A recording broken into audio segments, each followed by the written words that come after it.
Hello,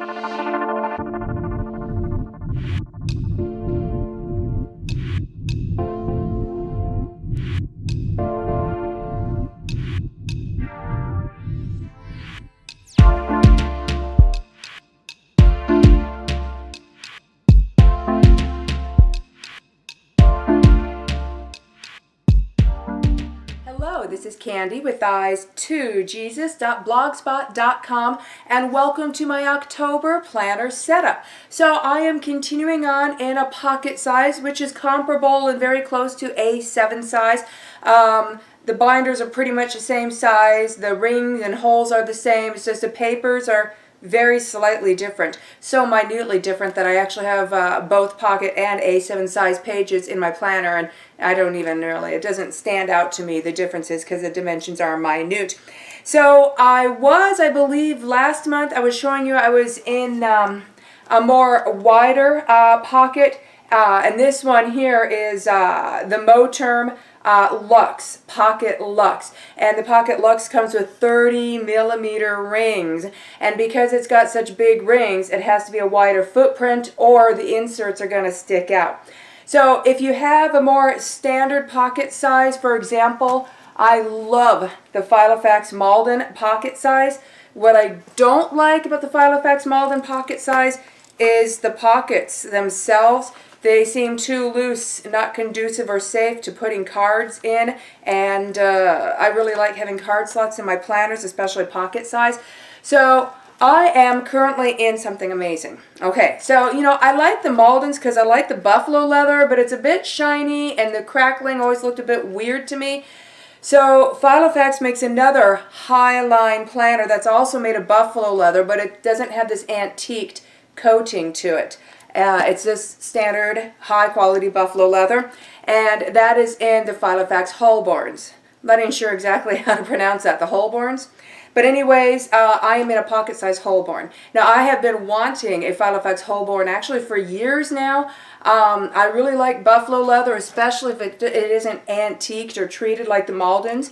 And the Holborn pocket configuration is very unique. It's very unique, and I've always wanted to try it out. So this is a Filofax Holborn in the pocket size, and the pocket size has a full back pocket just like the pocket size Filofax Maldens do, and that's pretty much mandatory for me, especially if I'm going to be in pocket size. Now, the Holborn's footprint though of the pocket size is skinnier than the Maldens. You can see it sticking out more here, and that's again because of ring size. The Malden comes with 19mm rings. The Holborn comes with 15mm rings. So it's going to be a smaller footprint because it's got smaller rings, but it's also a narrow footprint in general. Tabs do stick out, and these are tabs on the dividers that came with the Holborn. So it's not like I made dividers with super huge tabs or made extra big dividers. This is Filofax dividers that came in the pocket size Holborn. So if you don't like tabs sticking out, then the pocket size Holborn isn't for you unless you want to do top tabs instead and no side tabs. I don't mind. It's not causing a problem. They're not getting wrecked at all, so I think it's cute. And this is in the color brown, which in some lighting comes across kind of like a black color. A lot of people don't like that. I don't mind it. I really like the dark brown. This leather feels amazing. It smells fantastic. This is definitely in my top very favorite ever leathers, and it's soft and pliable. It's unstructured, but it's not overly floppy. It'll somewhat keep a shape you give it, but you can change the shape rather easily. It's just amazing. It's very pleasant to the tactile senses. It also smells amazing. It's very visually pleasant. The grain of the buffalo leather, which you really can't see the real beauty of it except in person. It's fabulous. So when I had gotten this and unboxed it, I was just very pleased. So I got this for $51 brand new, free shipping on Amazon from Australia. You can also get these from the Filofax website. Last I saw, though, this exact same planner on the Filofax website is $115. So $51, free shipping. I just have to wait a while for it to come from Australia. It is a better deal. So yeah, I got this off of Amazon from the Australia store that is selling Filofax stuff. And let's get inside this, and I'll show you how I have this set up. I mean, it's kind of amazing. 15mm rings. How did I fit into this? So that's what you're about to see. Now, the strap. It's a thin strap, and I like it, and it's padded. But the snap is high quality because, you know, I stuff my planners. This one is no exception, and it puts a lot of stress on the snaps. This snap is not showing a struggle like on most of my other planners, so that's awesome. So opening it up and going inside, let's go through the pockets first. Like I said, what I love about the Holborn is the leather and the pockets. Okay, now the small rings and the really tight pen loop, not a fan, but I'm making that work. All right, so the pockets though. So when you first open it up, there is a side pocket right there. And in there I keep my washi card. It's quick and easy to get to. And then you have your card slot. So I have my cards in here, and then at the top I have Avery dots, Avery labels, hole reinforcement stickers. And then you have another side pocket here, different from this side pocket. They are not, it's not the same slide through pocket. They have different material between them. All right, and then in here, this is where I keep extra filler paper. This is part of how I was able to fit from 19mm to 15mm rings, is my extra filler paper is in the pocket now instead of in the rings. Okay, now another way that I made it fit is I took out my laminated homemade divider, and I'm using the Filofax dividers because they're much thinner, but they're still pretty durable, and that's how I've been making that fit. All right, and then the back pockets, you have this side pocket here, in which I just have some paper that I like to keep with me. I got a plastic insert, plastic pocket that I put in here that has some of my cards that I don't need very often, but that I like to have with me. And then there's another pocket back here by the pen loop. There is another slip pocket that opens up, and in there I just have some sticky notes, some post-it stickies, so I can grab them. But the interesting thing is there is inside the back pocket behind the pen loop, there is a hidden zipper compartment, which I just think is fabulous. So I just unzipped it, and I just keep change in there. So you can see it moving around. That's where I keep change, is in that little hidden zipper compartment. Now, the pen loop is tiny, but the placement of the pen loop on this is genius. So if I remove the pen, if you take a look, you can see where that pocket ends, and you just have kind of this space here. So if you put a pen in that's meant to fit the pen loop, like your standard size, big size pen, for example, it'll slide in the pen loop and fit in there perfectly, and it just fills that spot where the pocket ends and the planner ends. The pen just sits in there perfectly. It's like poetry. It's gorgeous. Okay, and then we have the big back pocket. Now inside the big back pocket, I have some Bible study notes, I have a little bit of spending cash, and I have just little things for my bank, like deposit withdrawal tickets, stuff like that, a few checks, postage stamps. I also keep postage stamps back there as well. Now going into what I keep in this planner. So the first thing you see to open it up is what you could call my dashboard. And I keep an ollie clip just here on the side so that if I need to clip anything to my dashboard, which I usually do once or twice a week, need to like clip something there. It could be a receipt or just something I need to take with me to wherever I'm going. Then I clip it there. And then this dashboard is just some paper from a scrap pack that I got from Dollar Tree. Now I also got some scrap packs from Walmart, and I love scrap packs. Let me see here. So in this baggie, for example, this is a scrap pack, one of the scrap packs I got from Walmart, and it's like a grab bag. You know, you got different sizes, different scrapbook papers of different textures. Some are cardstock, some super, super thin, some seems cloth-like, some of it's regular paper, but different designs and different textures, and they're kind of a surprise. So like at Walmart, their scrap packs is like $3 and some odd cents. And then at Dollar Tree, the scrap pack is $1.25. The scrap packs at the Dollar Tree, though, even though it's $1.25, in my opinion, just aren't worth it compared to what you get with the Walmart ones. The Walmart ones, you really do have a very good variety. The Dollar Tree ones, they usually have a few of the most coolest looking papers on the front part for the display, so it looks like you're getting something awesome. Most of the rest of the pages in there is just cut up colored construction paper.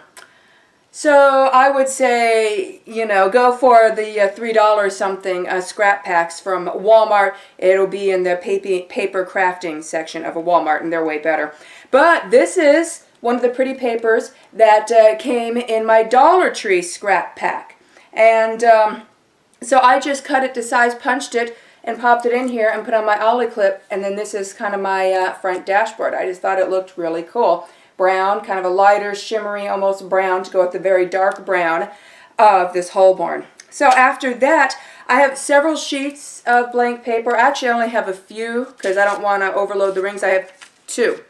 A blank paper in here. This is where I write down things that I'm low on or that I'm out of for my grocery list for later in the week when I make my grocery list. And then after that, we come to my first divider. Now, I'm just using the dividers that came with this planner. So there are 6 dividers, and I use 6 dividers, and they're numbered 1 through 6. I didn't bother throwing labels on them because I know what they all are already. So divider number 1, that's my homemaking section. And remember, the Filofax dividers, if you're trying to save room in your rings, they take up a lot less room than your laminated dividers usually will. So the first page inside my homemaking section is daily chores. And these are my cleaning chores, but also other tasks that I need to get done on certain days. And they're just all listed here. Okay? And then after that, I have my daughter's cleaning chores. And then I have her table chores and her paid chores tracker. And then after that, I have my projects list. This is for like deep cleaning and organization. So instead of spring cleaning, I write all of that deep cleaning and organization stuff in a list on my projects list. And then I try to do part or all of one, at least one a week. And usually I can do one a week. Some of them are longer projects where I might need to break it up between 2 or 3 weeks, depending on what I'm organizing. So then after that, we come to my master grocery list, and I have a little top flag on that because if I flip right past my master grocery list, it brings me to my menu for the day where I plan out our breakfast, lunches, suppers, and the sides for the week. So the master grocery list, I just skim through that when I'm making a grocery list, when I'm about to go grocery shopping. Usually I make the list the day before, and that helps me visualize things to remind me of things that we are low on or out of that I have forgotten to write or didn't notice to write on the front page. So that's in lieu of opening all my cabinets and going through the pantry and looking through our fridges and our freezers. Instead, if I just skim through that list, it gives me a visual and reminds me what we do have from the last time I looked in the fridge, for example. And so that's what that's there for. So yeah, then I have my menu plan, and then after that I have a list of breakfast ideas, and then I have lunch ideas and supper ideas. And these breakfast, lunch, and supper ideas also contain suggested sides to go with all the main dishes. And I reference those when making my menu plan for the upcoming week. Or also if I need to change a day or a meal, I might reference that for an idea on what else I can make instead. Okay, so after that, I have my Thanksgiving and New Year's menus lists, because those are holidays that are usually hosted at my house that I do the cooking for. Now after that, we come to a page at the top. It says Table of Contents, and I just have 2 metallic round stickers stuck to each other to make a cute little side tab so I can turn to this quickly. And the rest of my homemaking section is this. These are my recipes. Now a lot of my recipes are simple and they're in my head, and then there's recipes that I may only make once a year or even less, so I just go to my cookbooks for that. But these are all the other recipes. And so my recipes are in here, and those pages are numbered. So my table of contents just gives the sections of my recipes. And my sections are quick go-tos, breads and breakfasts, main meals, sides, baking, and special. So when I want to look up one of my recipes, I turn to my table of contents so I see what page number to which section, the relevant section I'm going to turn to. I then turn to that section, and in each section my recipes are in alphabetical order. So then I just need to alphabetically go to the title of the recipe I'm looking for, and I title it what I would title it so I know where to look it up. So that's the rest of my homemaking section. So now we move to the Filofax divider number 2, and that is my homeschooling section. Now I am a homeschooling mother of 4.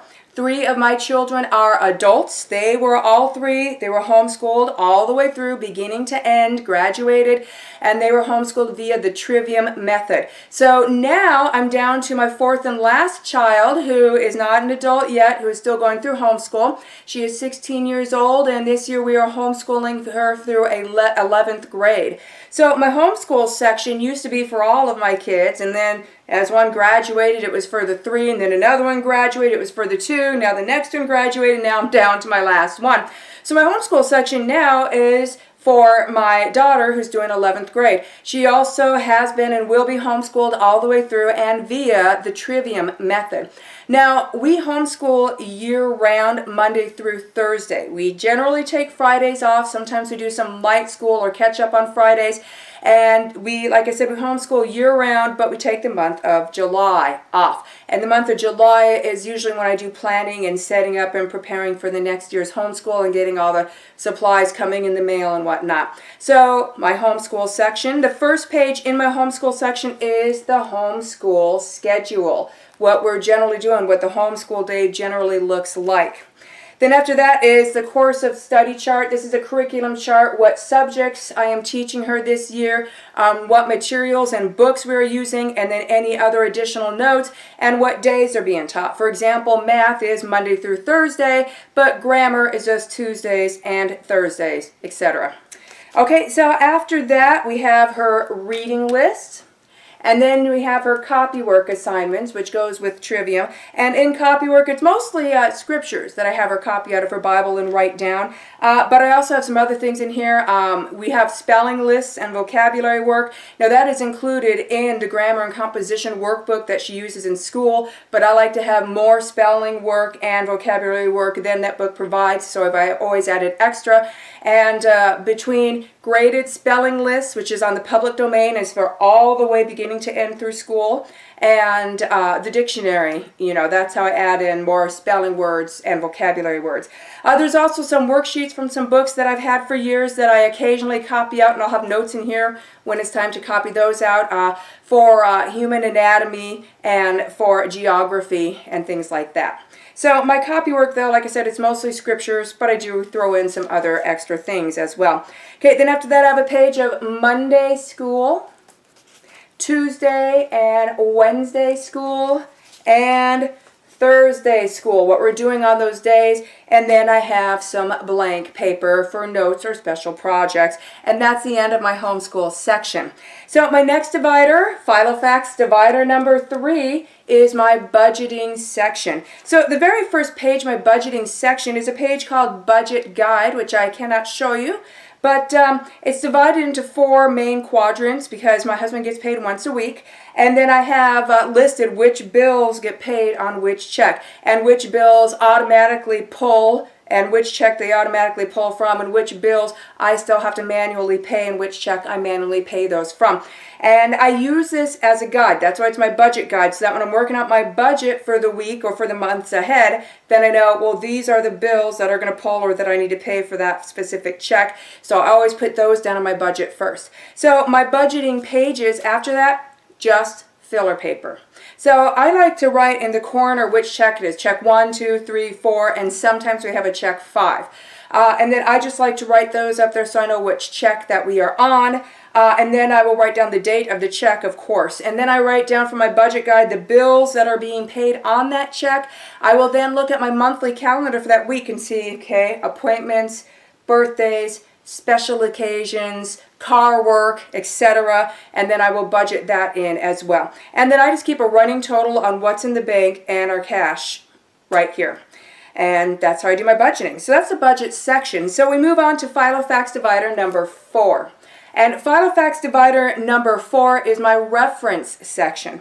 So the first page of my reference section is a table of contents, and all the pages in my reference section are numbered. This is a section where these are other things that I like to keep in my planner, but they don't necessarily fit underneath the categories of my other dividers, and they're not really enough to have their own section in and of themselves. So instead they get put into the reference section, they get a page number, and then written in the table of contents on which page I can find that on. So what I have in the reference section from reading the list in my table of contents, we have gift ideas, birthdays and holidays guide, stock list, perpetual calendar, family information, directions, contacts, codes, health, and food. And those are just the little things that I like to keep in my planner that they don't need their own dividers for. So move past that, and then we got Filofax divider number 5. That's my assorted section. So inside assorted, I just have, it's where I write down ideas, projects, things that I'm trying to formulate that sometimes I need to write down to see how much I've formulated and to see what else I still need to research. Ideas, projects, lists, things that don't have to have a permanent spot in my planner. It's like a brain dump, you could say. These are things that just need to be written down, but they don't necessarily need to stay in my planner. So they don't need to have their own section, and they don't even need to be in the reference section. They're just temporary things that I need in here. This is also where, if I need to take notes on something, if I'm at a seminar or whatnot, or I want to take some sermon notes at church, it would be in the sorted section, would be also where I would take those notes. And if I am noticing that I need to write down a very important note or something throughout the day, then I will turn to that day in my planner, and then I'll put an asterisk and say the word notes, and then I'll turn to the sorted section and write out those notes. And then that asterisk notes on my to-do list for that day on my day's page will remind me by the end of the day I need to process those notes. So that's what my sorted section is for. So the last Filofax divider number 6, is planning. And you'll see I have an ollie clip on here. This ollie clip clips me directly to the current month. So the current month is October, so I just need to grab the tab, and the clip already brings me to October. All the previous months are in here in case I need to reference anything, but they're behind the clip. So I flip directly to October. And my month onto pages, let me see if I have a more blank one. December's a little bit blank. These are Filofax month onto pages, pocket size, and they come already dated, which is fabulous. They do not have the holidays on them though, so I did have to write in the holidays that we celebrate or that my husband has off. But yeah, so for example, here is December, which is kind of blankish, so you can see what that looks like. And then in this sidebar, I actually track cycle and menstruation information there, as well as tracking notes on it on the squares, as well as tracking headaches, which in women are usually hormone related, and other things such as that. And that's very helpful. I'm perimenopausal. I probably still will be for years to come.